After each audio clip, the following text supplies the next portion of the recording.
kami gitu ya.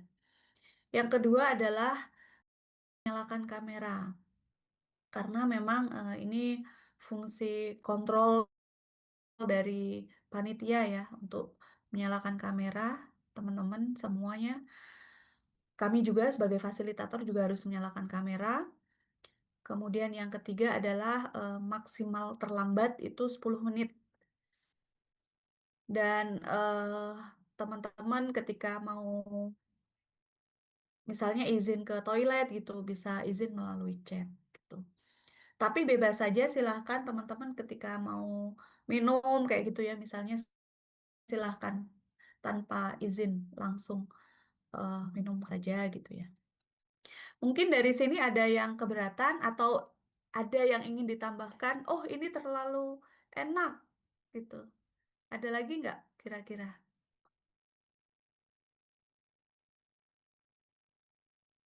Halo? Kalau dari saya sih cukup, Mbak. Dari Cukup saya ya? cukup, Mbak. Mbak, saya juga Nah, cukup. Oke, kirain misalnya nggak boleh terlambat gitu ya. Oke, oke, kita sepakati ya, maksimal keterlambatan 10 menit, semuanya harus menyalakan kamera. Kita coba untuk tersenyum meskipun banyak sekali kendala-kendala yang mungkin ada di balik kita. Oke, kami berdua sudah melakukan perkenalan. Kami juga ingin tahu teman-teman eh, namanya siapa, panggilannya siapa, dari PR mana, tempat asalnya di mana, home base-nya di mana gitu ya. Kemudian hobinya apa, Indonesia dalam satu kata apa gitu ya. Dan moto hidupnya apa. Saya stop share dulu. Silahkan bisa dimulai dari yang terdekat di kamera saya. Mbak Feni dulu deh. Nanti Mbak Feni menunjuk satu temennya ya. Hmm. Bu Dini, mohon Oke, maaf. sama Jadi, ya, sama satu lagi ini kesan MOOC.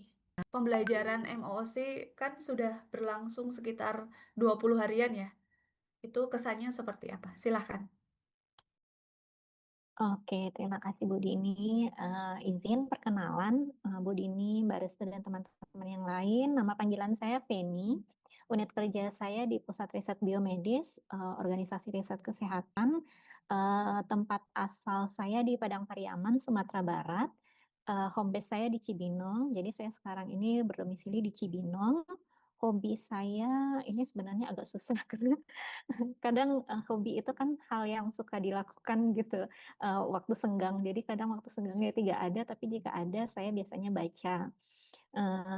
Kemudian Indonesia dalam satu kata sama seperti Mbak Restu, tapi supaya tidak terlalu plagiat dengan Mbak Restu, jadi Indonesia dalam satu kata itu home bagi saya gitu. Jadi ketika saya sekolah dulu, dan saya pulang ke Indonesia, walaupun saya belum sampai di Bandara Padang, baru sampai di Bandara Jakarta saja, saya kayak, oh, I'm home. Kayak gitu. Jadi Indonesia itu rumah bagi saya.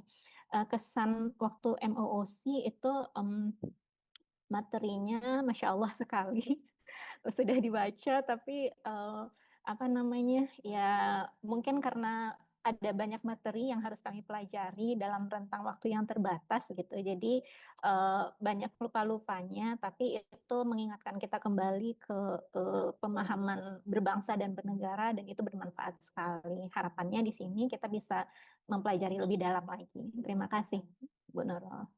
Selanjutnya saya pilih yang dekat dengan saya di kamera itu Mbak Fitri. Baik, terima kasih Mbak Feni. Eh, terima kasih. Mohon izin Mbak Restu, mohon izin Mbak Nurul. Perkenalkan, saya Fitri Nur Mahmudah. Unit kerja ada di PR Pendidikan, tempat asal dan home base. Mohon maaf, unit kerja ada di Gatsu, tempat asal dan home base saya dari Yogyakarta. Home base-nya ada di Gatsu. Saya apa namanya? Maaf, tertukar. Hobi berenang sama seperti Mbak Iki. Nanti Mbak Iki juga perkenalan nggak tahu hobinya berenang atau karena aktivitas harian Mbak berenang ya Mbak Iki.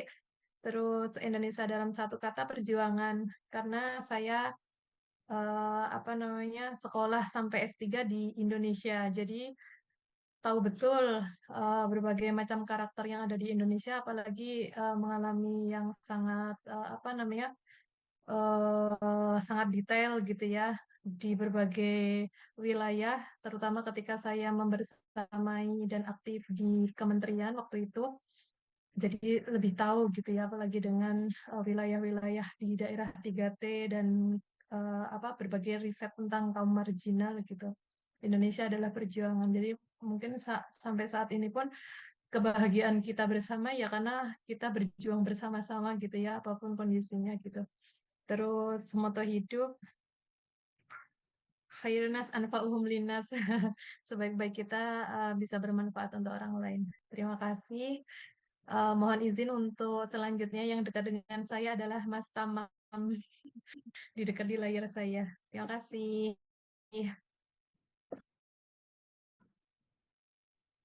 Terima kasih Mbak Fitri. Mohon izin Bu Nurul dan Mbak Estu. Saya perkenal diri, nama saya Batu Tamam Ibnu Ali, bisa dipanggil Tamam, asal Situbondo, Jawa Timur. Pusat Riset Teknologi Industri Proses dan Manufaktur atau PRTPM. Home base-nya di KST BJ Habibie Serpong. Hobinya olahraga dan membaca. Indonesia dalam satu kata menurut saya itu binika, ya keragaman seperti yang kita rasakan semuanya, banyak perbedaan di sini dan kita harus menghormatinya. Moto saya itu jalur langit mendunia. Oke, terima kasih.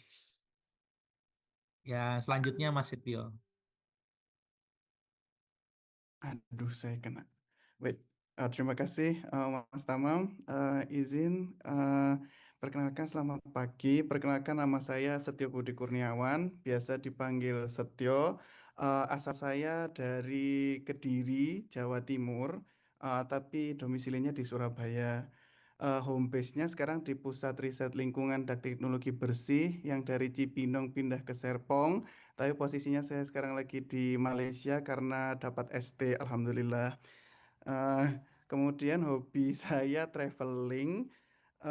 Indonesia dalam satu kata menurut saya ngangenin karena saya sudah pergi ke beberapa negara dan menurut saya tetap rindu Indonesia. Seperti itu. Moto saya adalah jangan jadikan waktu sebagai pembatas tapi jadikan waktu sebagai penentu. Kesan MOOC yang bisa saya ingat sekarang adalah nggak kurang banyak materinya gitu aja sih. Terima kasih. Selanjutnya mungkin yang senyum-senyum ini Mas Dimas aja deh. Monggo. Oke, selamat pagi semuanya. Terima kasih Mas Setia telah memilih saya selanjutnya. Izin Bu Nurul dan Bu Restu, perkenalkan nama saya Dimas Novianto. Biasa teman-teman memanggil saya Dimas. Asal saya dari Malingping, Banten. Domisilinya di Rangkas Bitung, tapi saat ini saya sedang di Bangkok dapat ST juga di Chulalongkorn University. Eh, Unit kerja saya di OR Kesehatan Pusat Riset Veteriner. Indonesia dalam satu kata menurut saya adalah source atau sumber daya karena mau cari apapun kayaknya di Indonesia ada. Terus untuk moto saya jadilah yang terbaik di antara yang terbaik dan uh, kesan untuk MOOC, Masya Allah, Tabarakallah materinya. Terima kasih.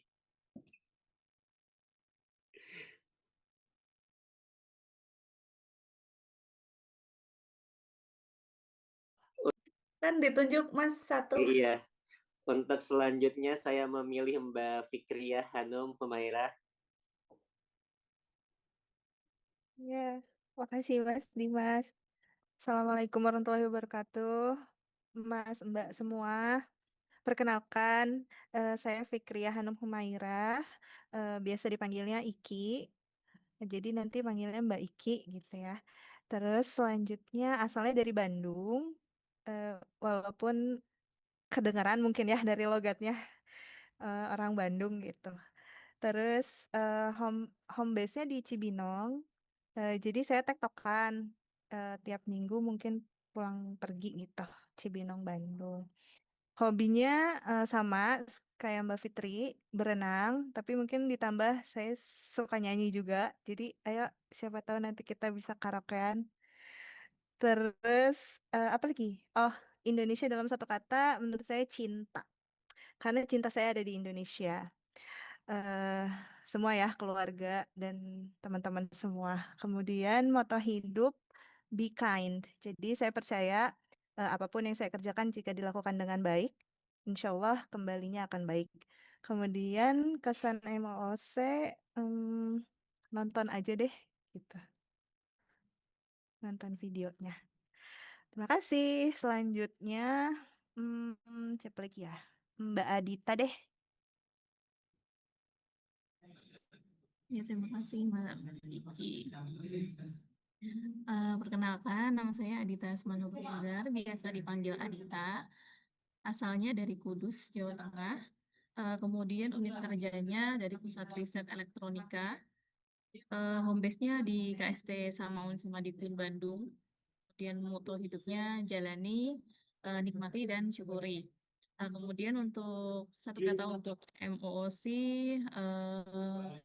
luar biasa. Kemudian satu kata untuk Indonesia, amazing. Karena menurut saya amazing ini amazing dalam segalanya ya. Kalau Indonesia itu termasuk sumber daya alamnya, kemudian dan masalah-masalah yang dihadapinya. Gitu. Terima kasih. Selanjutnya saya milih Mbak Ezi. Ya, terima kasih Mbak Adita. Selamat pagi Mas dan Mbak semua. Perkenalkan, nama saya Ezi Masdia Putri, biasa dipanggil Ezi. Kebetulan asal saya sama dengan Mbak Femi dari Sumatera Barat, tapi di Kota Bukit Tinggi. Unit kerja di Pusat Riset Peternakan, home base di Cibinong, dan sekarang domisili di di Pamulang. Jadi ke Cibinong saya naik shuttle dari Serpong ke Cibinong. Terus hobi, kalau hobi itu kan sesuatu yang dikerjakan ketika luang ya. Jadi saya suka nonton film, drakor, yang menghilangkan stres. Terus kebetulan saya juga suka nyanyi. Kalau Mbak Iki mau ajak saya karaoke, saya juga mau. Indonesia dalam satu kata. Sebenarnya sama ya sama Mas Tamam, tapi jadi saya pilih kata beragam karena di Indonesia kita saja semua beragam dari latar belakang, suku, bahasa. Lalu moto hidup, lakukan yang terbaik, sisanya serahkan pada Allah. Terima kasih. Untuk selanjutnya Mas Fauzi. Terima kasih Mbak Ezi yang sudah menunjuk saya. Perkenalkan, nama saya Ahmad Fauzi, kadang dipanggil Ahmad, dan kebetulan asal dari sebenarnya ini ya, ibu apa sih dari Jawa ya, tapi sekarang karena lahir di Jakarta jadi mungkin dianggapnya anak Jakarta ya. Terus untuk pusat riset di sistem nanoteknologi, home base-nya di Serpong, ya, dan Recording in progress. Dan hobi ya, hobi sebenarnya futsal. Tapi kalau futsal nggak ada, biasanya main game bola di handphone. Itu terus eh, oh, Indonesia, satu kata untuk Indonesia yaitu jaya ya. Jadi Indonesia itu sempat berjaya mungkin ketika lupa juga sih dalam sejarah itu ada Haimuruk ya, Majapahit itu kan sempat jaya. Nah mungkin mudah-mudahan bisa jaya di mungkin juga jadi kejayaannya mungkin bisa lebih lagi. Untuk moto bergerak terus menuju kebaikan.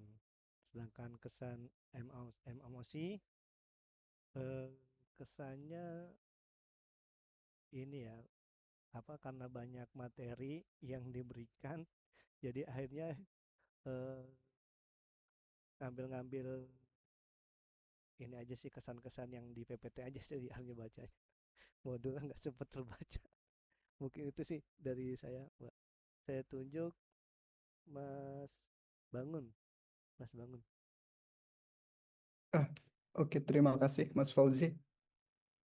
Perkenalkan Bapak, Ibu, dan rekan-rekan semuanya. Saya Bangun Satrio Nugroho. Eh, saya asli dari Pekalongan, Jawa Tengah. Sekarang unit kerja di Pusat Riset Kimia, Serpong. Namun kebetulan saya saat ini berada di Korea. Eh, Sama halnya seperti Mas Setio sama apa, Mas Dimas ya, mendapatkan ST juga untuk tahun ini. Kemudian apa namanya, untuk hobi sendiri saya juga bingung ini. Hobi saya saat ini itu apa sebenarnya? Tapi kalau khususnya di waktu-waktu luang saya lebih suka menghabiskan waktu bersama anak-anak sih. Kemudian untuk apa namanya, motonya sendiri dalam hidup, pilihlah jalan yang mendaki, tapi jalani dengan senang hati. Dan saya Indonesia dalam satu kata. Ini sebenarnya Indonesia itu kan kalau menurut saya pribadi tidak bisa diungkapkan hanya dalam satu kata ya, rekan-rekan semua ya. Tapi karena pilihannya cuma satu, saya pilih keindahan. Jadi setelah saya bandingkan dengan beberapa negara, baik di Jepang, Korea, Eropa, saya pikir Indonesia tetap yang terindah. Kemudian kesan emosi. Kesan emosi ini menarik sekali nih, rekan-rekan semuanya. Karena setelah sekian lamanya tidak pernah membaca terkait buku-buku sejarah ya, mungkin saya ingat itu, saya punya buku dulu, punya orang tua itu bukunya Bung Karno, yang tebalnya sampai 200, itu cetakan kedua. Ternyata saya baru dari emosi kemarin, saya baru teringat kembali, ternyata saya baca buku itu sudah sekian puluhan tahun yang lalu ya. Terutama ketika membaca itu apa namanya, Soekarno diculik sama para pemuda Karengas Dengklok itu ya. Itu menarik sekali. Jadi cuman ya tadi sama kayak Mas Setio, mungkin materinya diperbanyak lagi Mas ya. Tapi sangat menarik, jadi mengingatkan kembali, menumbuhkan kembali apa namanya, semangat bela negara kita. Terima kasih Bapak Ibu semuanya.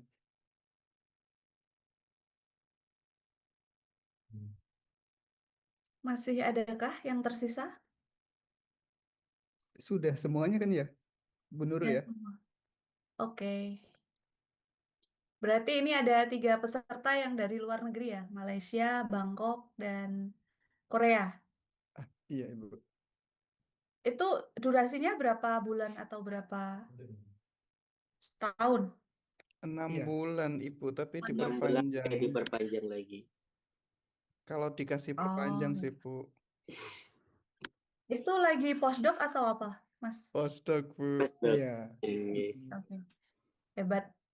Jaga kesehatan ya, Mas, Mbak, dan semuanya. Jangankan Insya yang Allah. Iya Bu, jangankan pulang yang di jangan lupa luar pergi negeri, terus. mm-mm, yang di dalam negeri pun juga harus em, jaga kesehatan. Kebetulan baru hari Jumat kemarin saya tuh pulang dari Jepang untuk pelatihan ya. Eh, Dan qadarullah gitu ya. Di Jepang itu saya nggak tahu ya. Saya itu sulit berjalan.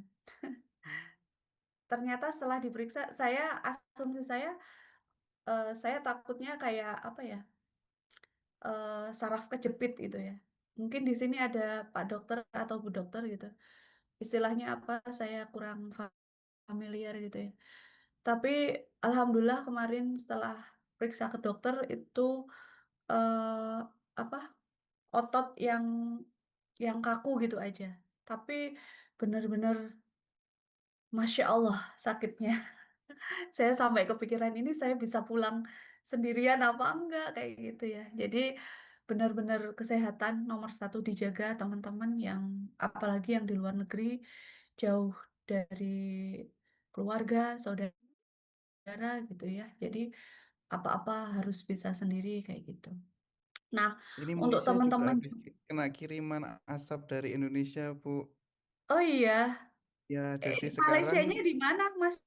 saya ada di Selangor sih, dekat KL. Jadi Oh, ini dia dapat kiriman asap dari Indonesia. Terus kalau yang anak-anak kecil SD sama TK itu sudah ini dari rumah sekolahnya. Kalau yang gede-gede oh, masih tetap dari kantor gitu. Jadi kita nggak dapat dari hmm. rumah. Sedih juga sih karena udah gede ya. Iya, iya karena lebih gede kan bisa lebih ini ya mengatur kesehatan sendiri gitu kali ya. Iya, eh saya juga menghimbau teman-teman yang wilayah home base sama tempat tinggalnya jauh itu juga di apa ya di maintain juga kesehatannya. Mungkin saya itu kemudian mungkin beratnya jatuhnya saya itu ketika di Jepang, tapi kan eh, apa ya penyebabnya itu mungkin dari jauh hari gitu ya. Terus saya 2 tahun itu ngelaju, Mbak Mas ngelaju itu bolak-balik gitu dari Magelang ke Tamrin gitu. Jadi memang di kereta durasi di kereta aja kan 8 jam. Kalau PP udah 16 jam itu seminggu sekali. Kadang saya juga PP nggak nginep gitu di Jakarta.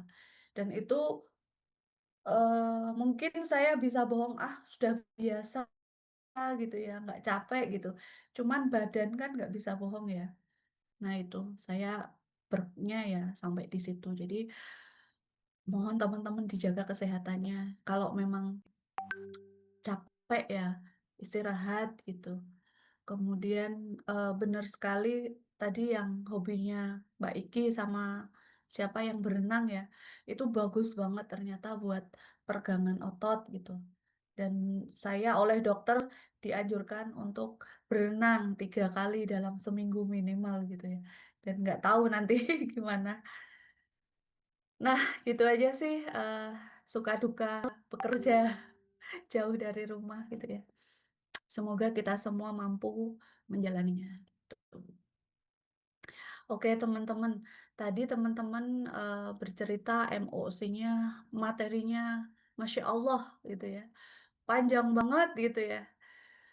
Di sini saya dan Mbak Restu mencoba membuat simple aja gitu ya. Intinya apa sih tentang agenda satu tuh gitu. eh Wait, saya share screen lagi. Mm, mm, mm, mm.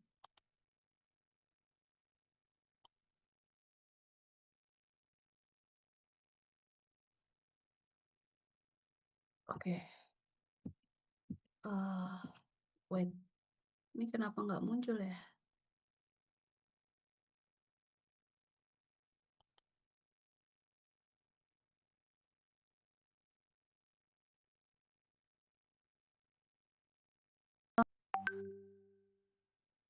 Mm, mm, mm.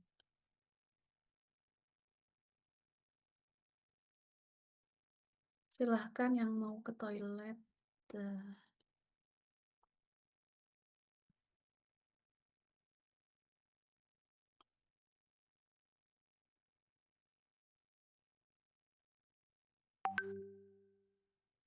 ya, oke.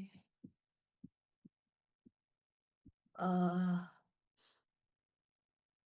jadi ini tujuan pembelajarannya tadi sudah ya. Nah, teman-teman agenda kita selama 5 kali pertemuan itu yang pertama kita akan 3JP. Terus nanti hari ini juga teman-teman ada penugasan sekitar 5 JP. Hari Rabu besok 3 JP ya.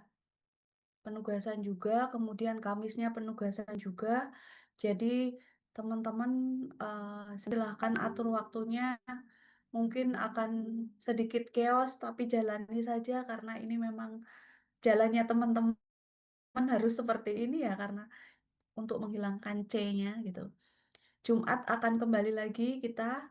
Kemudian Senin, nah Senin ini kebetulan saya mohon izin karena minggu depan saya akan ada di Jogja untuk bersamai teman-teman gitu ya. Jadi hari Senin nanti akan ditemani oleh Mbak Restu saja gitu. Kemudian hari Selasanya mungkin saya sudah bisa gabung. Nah, ini sedikit tentang Indonesia. Tadi teman-teman sudah men-share ya. Ada yang Indonesia itu indah, home, pulang, kemudian amazing dan lain sebagainya. Kemudian saya ingin bertanya, teman-teman, apa yang teman-teman ketahui tentang wawasan kebangsaan dan wawasan Nusantara? Inti dari modul 1 kan? Ada yang ingin share pendapatnya? Wawasan kebangsaan? Share saja dengan bahasa yang mudah gitu ya. Ada yang bisa? Ada yang ingin volunteer?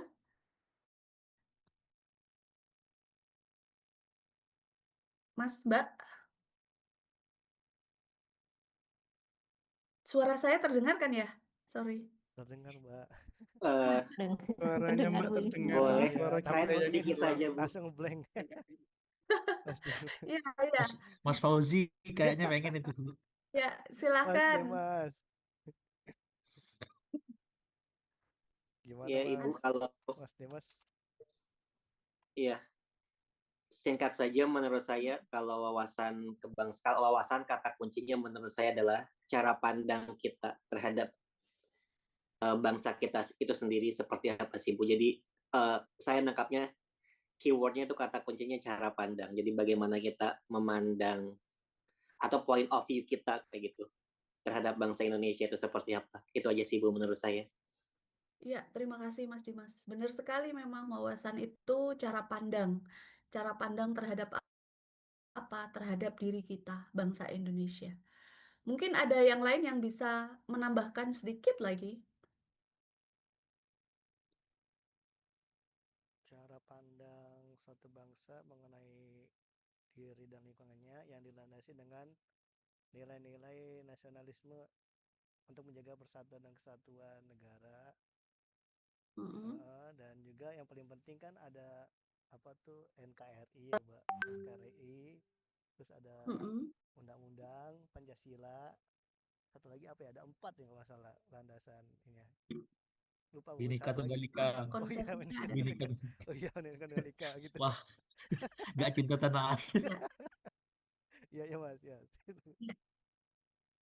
Iya, bener bener banget Mas Fauzi ya.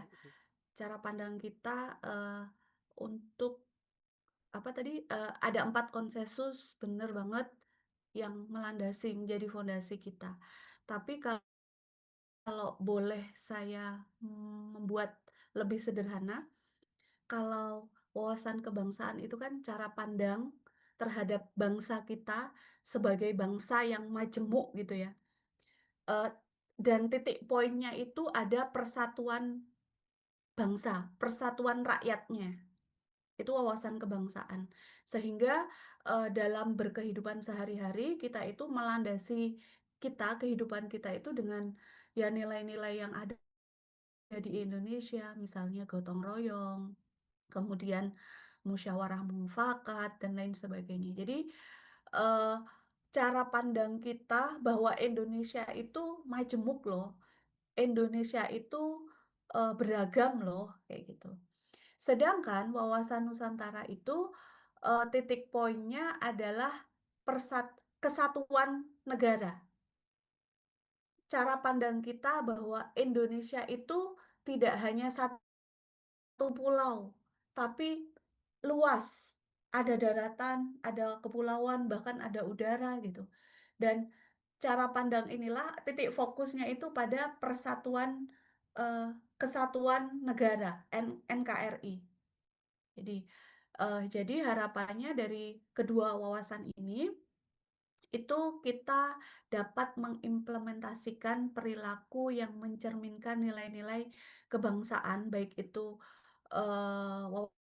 wawasan kebangsaan maupun wawasan Nusantara.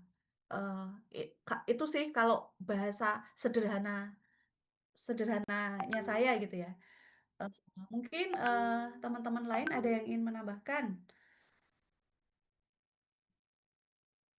Nah, em, Mas Fauzi tadi juga menyinggung ada 4 konsensus dasar yang menjadi fondasi, menjadi arah pedoman sehingga kita dapat melaksanakan eh, kehidupan berbangsa dan bernegara.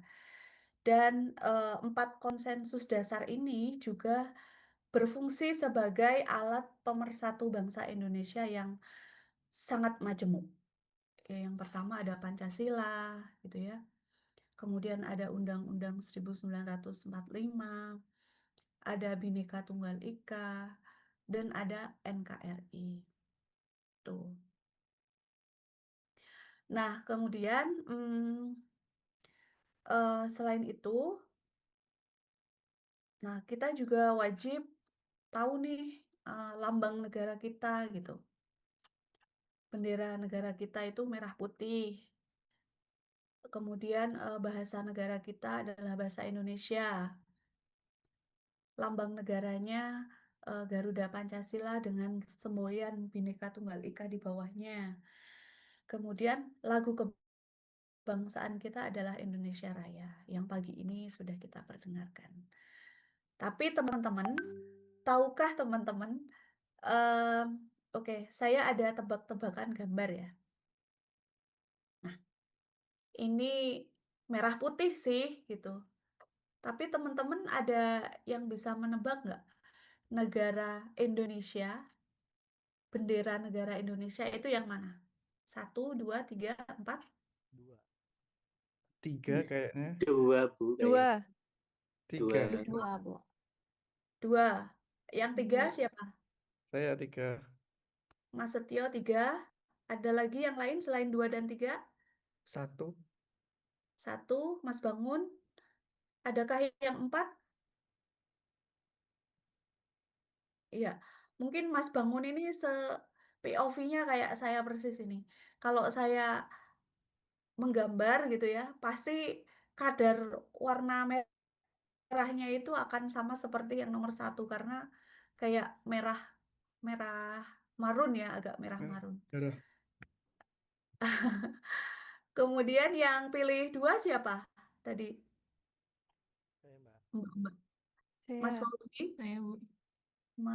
Mbak Andita. Oke, kita lihat yang mana.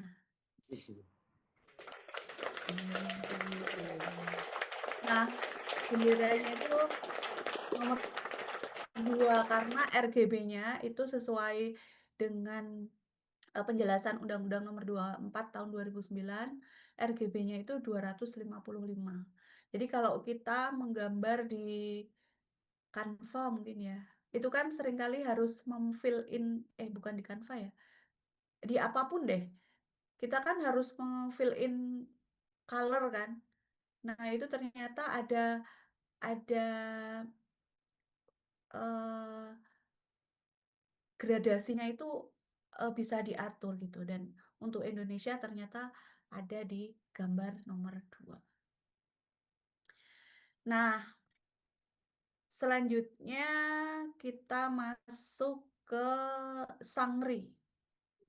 Teman-teman kemarin pasti sudah sedikit membaca ataupun kalau nggak membaca sedikit inilah melihat Sangri itu apa? Sangri, sistem administrasi Negara Kesatuan Republik Indonesia. Nah, Sangri ini mengatur keseluruhan tata kelola dan proses manajemen negara, serta menjadi wadah dalam penyelenggaraan kehidupan bernegara dan tentu saja untuk mencapai cita-cita nasional Indonesia. Nah, Sangri ini terdiri dari berbagai unsur ternyata. Di antaranya ada Pancasila, kemudian ada unsur struktur lembaga negara gitu kan. Nah, dan kita ternyata juga masuk dalam unsur lembaga negara itu. Kita masuk di bawah presiden ya, kalau Kementerian Negara. Karena kalau kementerian itu kan pembantunya presiden gitu. Dan kementerian badan itu kan setara dengan kementerian. Jadi biasanya disingkat KL. K garis miring L, kementerian lembaga gitu. Nah, dan selain itu ada unsur proses manajerial pemerintah yang mengacu pada penyelenggaraan negara berdasarkan konstitusi dan visi kebangsaan. Jadi sebenarnya ya teman-teman, kalau dari teori gitu ya, negara Indonesia itu luar biasa gitu ya. Cita-citanya luar biasa, kemudian tugas aparaturnya juga luar biasa, mulianya gitu ya. Fungsi negara juga wow luar biasa gitu. Cuman dalam praktiknya memang seperti kata Mbak Restu tadi ya, mungkin setiap kali orang yang memegang satu kekuasaan itu dia mungkin akan dibukakan sedikit sedikit gitu ya, kesempatan untuk sedikit apa ya, menyalahi tugasnya gitu. Dan harapannya teman-teman di sini semuanya nggak seperti itu gitu. Inti pokok dari agenda 1 itu kan teman-teman bisa menginternalisasi apa sih bela negara gitu. Negara Indonesia itu apa? Kemudian harapannya teman-teman bisa mengenal Indonesia, teman-teman bisa mengaktualisasikannya ke dalam implementasi nyata tentang bela negara itu seperti apa. Tentu saja bela negara sesuai dengan kapasitas kita gitu ya. Seperti itu. Dan ini merupakan sistem administrasi negara, urutannya itu yang pertama teratas itu kan Undang-Undang Dasar 1945, kemudian diikuti TAP MPR, kemudian undang-undang atau Perpu, peraturan pemerintah pengganti undang-undang, di mana Perpu ini digunakan dalam hal mendesak force major gitu ya. Setelah itu baru ada PP, peraturan pemerintah, terus peraturan presiden dan peraturan daerah. Ini saya dan Mbak Restu mencoba mensimpelkan apa sih yang ada di modul yang banyak itu gitu loh. Semoga teman-teman berkenan dan nanti teman-teman bisa share gagasannya gitu. Nah, teman-teman disadari atau enggak gitu kan, kalau tadi di wawasan kebangsaan itu kan kita menyadari bahwa Indonesia itu beragam. Apa saja sih keberagamannya? Keberagaman agama, itu ya. Keyakinan satu orang dengan yang lain kan berbeda, kemudian perbedaan suku juga, perbedaan budaya, perbedaan ras kayak gitu. Itu sedikit banyak menuntut kita untuk beradaptasi gitu. Saya saja yang orang daerah, orang Magelang, tiba-tiba harus ngekos di Jakarta. Teman-teman saya itu dari berbagai kementerian, dari berbagai generasi. Ini saya benar-benar mengalami gap generation gitu ya. Itu saya belajar banyak banget gitu ya. Dulu waktu zaman saya kuliah, ketika kita ngekos gitu ya, kita saling ketok pintu kamar, kemudian ayo kita ngumpul, ngobrol, makan bersama, itu menjadi hal yang lumrah. Ternyata semakin ke sini ternyata gap generation itu nyata gitu. Banyak sekali anak-anak Gen Z saat ini tuh tidak suka hal yang saya suka. Konon saya suka waktu itu, saya suka makan bersama, bercerita bersama biasanya di kos itu kan ada lorong gitu ya. Itu teman-teman ternyata berbeda.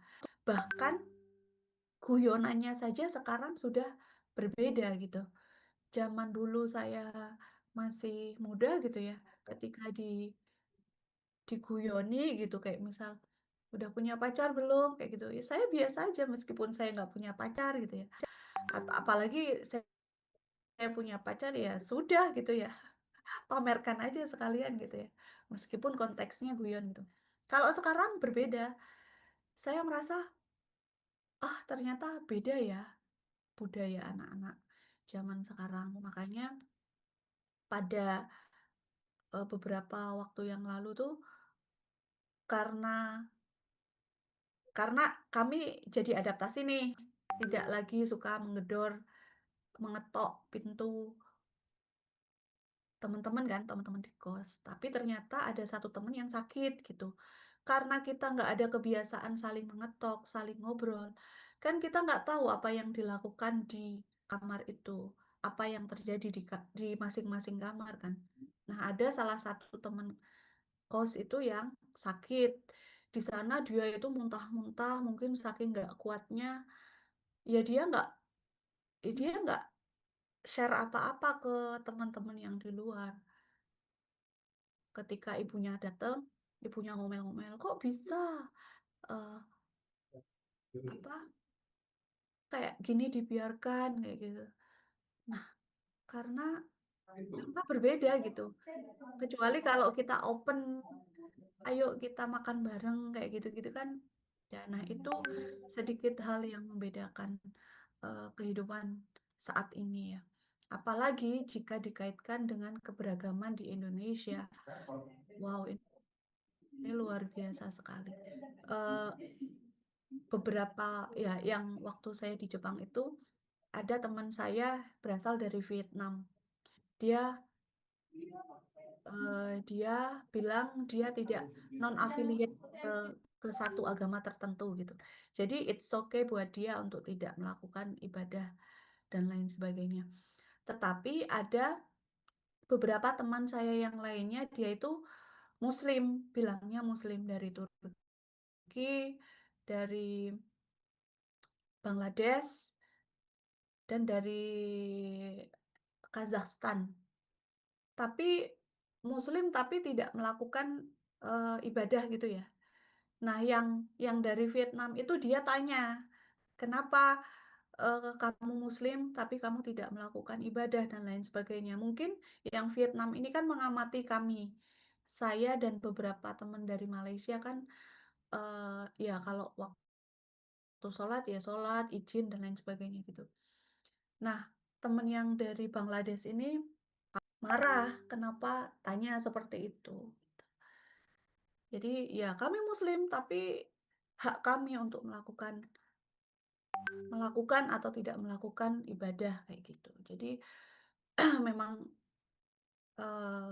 apa ya pergaulan dengan berbagai agama, berbagai suku, berbagai budaya itu pasti akan sedikit banyak me, apa ya menuntut sikap toleransi kita.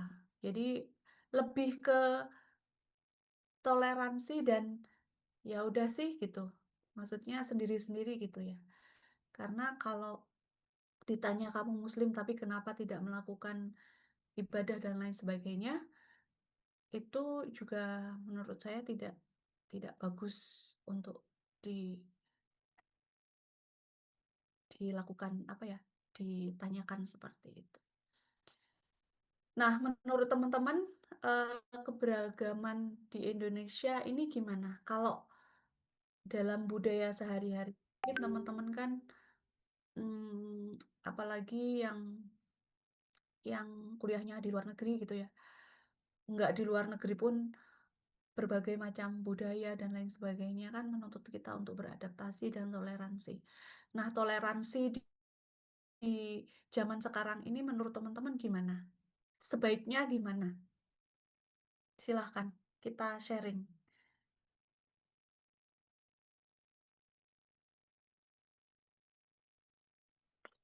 Mungkin saya Iya, Teman-teman. Bu. bisa share, Mm-mm. Ibu. Silakan. Kalau menurut saya sih, saya lebih ke arah di mana bumi dipijak, di situ langit dijunjung, seperti itu saja Mm. sih, Bu. Karena menurut saya kalau tempatnya berbeda, jadi dari kata toleransi sendiri itu kalau tempatnya berbeda, seperti dulu misalnya waktu saya kerja di Eropa, itu kan orang cenderung sangat bebas, mungkin maaf ya, mungkin ciuman di tempat umum atau ada bermesraan di tempat umum, seperti itu hal yang wajar. Nah, kalau di sini kan tidak wajar kan, kayak seperti itu. Jadi bisa menyesuaikan aja kalau memang di tempat itu hal tersebut secara normatif itu baik, ya kita bertoleransi terhadap hal-hal yang baik. Tapi kalau memang itu kurang baik ya di tempat tersebut gitu ya, kita bisa mungkin kalau tidak suka ya mungkin pergi aja, dan kalau misalnya memang mau ya mungkin bisa menegur dan lain-lain, seperti itu sih kalau menurut saya. Terima kasih. Wow, terima kasih Mas Setio. Mas Setio kerja di Eropa berapa tahun? 1,5 tahun. Berarti S1, S2, S3 kemudian kerja di Eropa gitu ya? Iya, jadi setelah S3, terus saya kerja postdoc 1,5 tahun di Eropa, terus kembali ke Malaysia karena ingin mendekat ke Indonesia begitu. Oke. Oke, terima kasih Mas Setio, opininya memang benar sekali sih, di mana bumi dipijak, di situ langit dijunjung. Kita memang harus, ya gimana ya, ya harus beradaptasi intinya. eh Ya begitulah, bagus banget kalau Mas Setio yang udah dilakukan. Yang lainnya mungkin ada pengalaman, Ya, izin Ibu. Mas Bangun ya? Ya mungkin apa namanya kurang lebihnya hampir kayak Mas Setio ya. Jadi sedikit menambahkan saja yang namanya toleransi, mungkin kita apa namanya eh, toleransi itu kita memahami batasan diri kita gitu Ibu. Jadi dan makna toleransi sendiri itu akan kita pahami ketika kita menjadi seorang minoritas gitu Ibu. Hmm, ya ya Ya, ya. iya. Jadi ketika saya dulu di Jepang, kemudian saya pernah, ya walaupun nggak lama, saya pernah ke Eropa, terus sekarang saya di Korea, itu ternyata ketika kita menjadi minoritas, itu kita memahami artinya toleransi itu tadi. Dan itu sebuah pelajaran yang sangat berharga buat kita. Kita pada akhirnya, oh selama ini kita hidup di lingkungan yang mayoritas kan di Indonesia kan. Jadi ketika kita hidup sebagai kebalikannya, sebagai minoritas, kemudian ternyata banyak orang juga yang menghargai terhadap agama kita. Ketika kita kumpul dengan sesama kolega, teman-teman, dan misalnya kita makan bersama. Ada suatu waktu saya di Eropa, kemudian teman saya pada pesan bir segala macam, Bu. Kemudian di situ saya ditanya, kamu pesan apa? Saya waktu itu pesan cola gitu kan. Pada ketawa kan, Bu. Tapi ternyata setelah itu mereka batalkan semua, nggak jadi pesen bir, pesennya cola semua. Oh, Ah, ah. Jadi kemudian saya melihat ketika di Eropa kita waktunya sholat, kita mencari tempat sholat, ternyata saya melihat ada seseorang sholat di tempat pojokan toilet.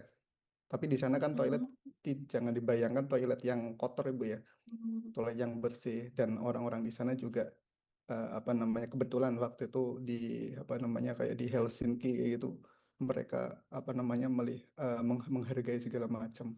Artinya ya disitulah kita benar-benar memahami arti toleransi sebagai seorang minoritas gitu Ibu. Terima kasih. wow, luar biasa sekali Mas Bangun. Dan ya berarti pengalamannya cukup bagus dan beruntung ya memiliki circle apa pertemanan yang cukup toleran gitu ya. Memang kalau saya pikir-pikir toleransi itu menjadi sulit manakala kita malah saat kita menjadi mayoritas, iya nggak sih? Kadang-kadang kayak kita sering judging kayak, oh dia itu nggak kayak gini-gini gitu. Justru malah saat kita menjadi mayoritas gitu. Artinya eh tantangannya itu justru menjadi toleran atau enggak itu justru saat kita ada saat posisi mayoritas gitu. Menurut teman-teman yang lain gimana? Ada lagi nggak? Sama sih Bu, dengan izin menambahkan juga, mungkin sharing juga kayak eh apa ya, tadi seperti apa yang Mas Bangun sampaikan, kita merasa toleransi itu bernilai ketika kita berada di minoritas. Seperti tadi kayak aspek-aspek, misalnya saya sebagai seorang Muslim, kan saya harus makan yang halal gitu. Di Bangkok di kampus misalnya, setiap fakultas itu kayak menyediakan tenan halal dan mereka sangat strict sekali. Jadi aspek-aspek kehalalannya itu regulasinya sangat baik, bahkan suatu ketika hanya ditemukan pada saat apa namanya inspeksi ditemukan bahan tambahan pakan yang non halal itu langsung dicabut dan diberitahukan bahwa sedang kami inspeksi bahwa tenan tersebut diduga mengandung bahan yang tidak halal dan kami direkomendasikan untuk tidak makan di situ agar mencari tempat halal yang lain yang sudah diinspeksi. Dan kayak beberapa hari kemudian hari itu juga dicabut halalnya dan beberapa hari kemudian kayak setelah diinspeksi ditempel lagi logo halalnya dan diinformasikan kepada kami bahwa sudah bisa makan di tempat itu lagi karena aspek kehalalannya sudah teruji. Jadi gitu, hal-hal yang seperti itu menurut kami toleransinya sangat tinggi di antar. Jadi pilihan-pilihan makanan misalnya yang tersedia di negara yang tidak aspek kehalalannya dipertanyakan, menurut saya bisa dipertanyakan. Jadi toleransi bagi kami juga untuk mendapatkan makanan yang halal yang bisa kami makan. Menurut saya sih contohnya seperti itu. Dan di setiap negara kan ada rule hukumnya kayak gitu. Selama prinsip dan tidak melanggar hukum, tadi seperti apa yang kata Mas Setio bilang, di situ apa di situ bumi dipijak, di situ langit dijunjung, seperti itu. Selama tidak melanggar hukum seperti itu, menurut saya kita bisa juga menerima mayoritas di sana seperti itu. Terima kasih. Oke, terima kasih Mas Dimas. Luar biasa sekali pengalaman teman-teman ya. Dan dari situ mungkin bisa saya simpulkan bahwa ya intinya adaptasi lah ya kita, apalagi ketika kita berada pada satu posisi minoritas ya, kita mengikuti regulasi di sana. Toh negara-negara luar juga sudah cukup aware dengan hal-hal yang menjadi concern kita, misalnya makanan halal, ibadah, dan lain sebagainya, seperti itu. Oh, luar biasa sih pengalaman teman-teman. Oke, kita lanjut lagi. Kita masuk ke agenda bela negara.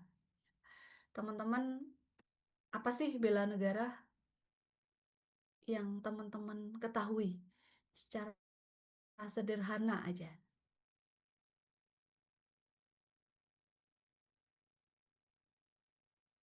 Bela negara, siap bela negara, ya. Siap. Ya, Enggak, ya. silahkan. Bela negara itu apa? Yang teman-teman ketahui. Kalau sudah siap, berarti kan tahu bela negara itu apa. Apakah meskipun negaranya sedang tidak baik-baik saja tetap dibela? Apakah ketika pemerintahannya mungkin mungkin tidak baik-baik saja tapi kita tetap harus membela atau seperti apa? Atau seperti apa? Silahkan.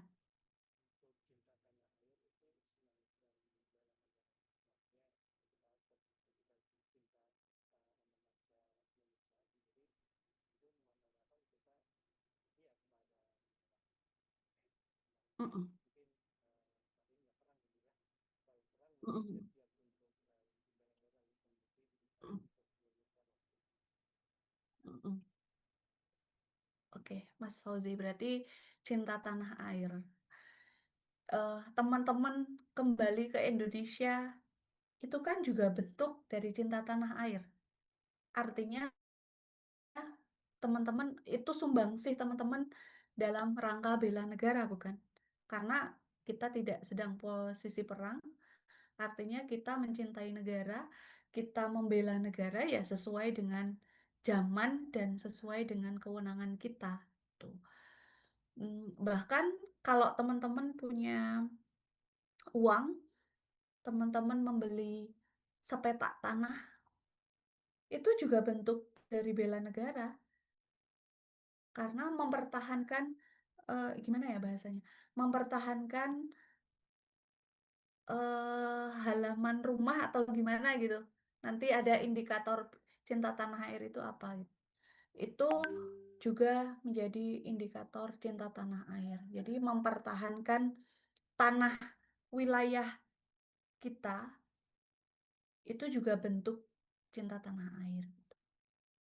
Nah, secara letter luck kalau menurut di modul gitu ya, cinta tanah air itu bela negara adalah tekad, sikap dan perilaku. Jadi ada kesamaan antara tekad kita, sikap kita dan perilaku kita serta tindakan kita sebagai warga negara baik perseorangan maupun kolektif untuk menjaga kedaulatan negara, keutuhan wilayah, serta keselamatan bangsa dan negara yang dijiwai oleh kecintaannya kepada Negara Kesatuan Republik Indonesia.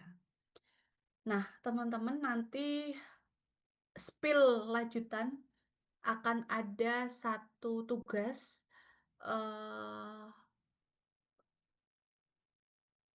membuat video, teman-teman disuruh membuat video bukti bahwa teman-teman siap bela negara, tetapi dalam porsi dan kewenangan teman-teman sebagai seorang peneliti gitu. Nah, untuk mempermudah apa sih bela negara sebagai seorang peneliti gitu ya. Mungkin bisa kita petani, kita lihat-lihat dari indikatornya. Oh, sebelumnya nilai-nilai dasar bela negara itu ada 5. Yang pertama adalah cinta tanah air, yaitu mencintai dan menjaga keutuhan NKRI. Jadi yang seperti saya bilang tadi, teman-teman membeli pekarangan rumah itu pun bentuk cinta tanah air karena kita mempertahankan tanah kita, tanah Indonesia. Kemudian yang kedua, memiliki kesadaran berbangsa dan bernegara, yaitu memahami bahwa kita sebagai warga negara itu memiliki hak, tetapi juga memiliki kewajiban sebagai warga negara. Yang ketiga, meyakini bahwa Pancasila itu sebagai ideologi negara. Yang keempat, rela berkorban dengan mendahulukan kepentingan bangsa atau di atas kepentingan pribadi, dan yang terakhir adalah memiliki kemampuan awal bela negara. Nah, teman-teman kalau ingin membela negara, otomatis teman-teman itu kan harus sehat dulu kan. Nah, teman-teman cara mempertahankan kesehatan itu juga bagian dari bentuk bela negara. Berarti teman-teman kalau Mbak Iki tadi sukanya renang dalam rangka tidak hanya sebagai hobi saja, tidak hanya sebagai killing time, bukan, tetapi sebagai sarana menjaga kebugaran tubuh gitu. Oh, berarti itu bisa diartikan Mbak Iki melakukan bela negara. Oh, saya sukanya lari. Saya mengikuti maraton, lari, event-event lari gitu. Dalam rangka menjaga kebugaran, itu juga bentuk dari bela negara. Nah, ini indikator dari cinta tanah air itu yang pertama. Nah, ini menjaga tanah dan pekarangan, menjaga tanah dan pekarangan serta seluruh ruang wilayah Indonesia. Kalau kita memiliki sepetak 3 petak tanah, itu kan bagian dari menjaga ruang wilayah Indonesia. Itu juga bentuk cinta tanah air ternyata. Kemudian jiwa dan raganya bangga sebagai bangsa Indonesia gitu. Kemudian patriotisme terhadap bangsa dan negaranya, menjaga nama baik, memberikan kontribusi pada kemajuan bangsa dan negara, utamanya misalnya teman-teman kan periset.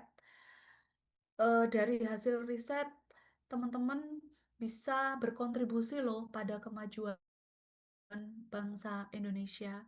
Nah, itu juga bentuk cinta tanah air dan itu bagian dari bela negara gitu.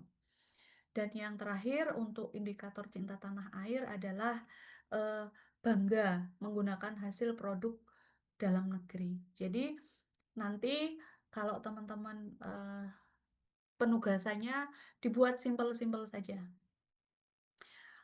Kalau bisa ya terkait eh, disambungkan, dikaitkan dengan relevansi teman-teman sebagai seorang peneliti itu apa. Oh, mungkin teman-teman bisa nge-shoot diri teman sendiri saat melakukan percobaan di lab mungkin. Atau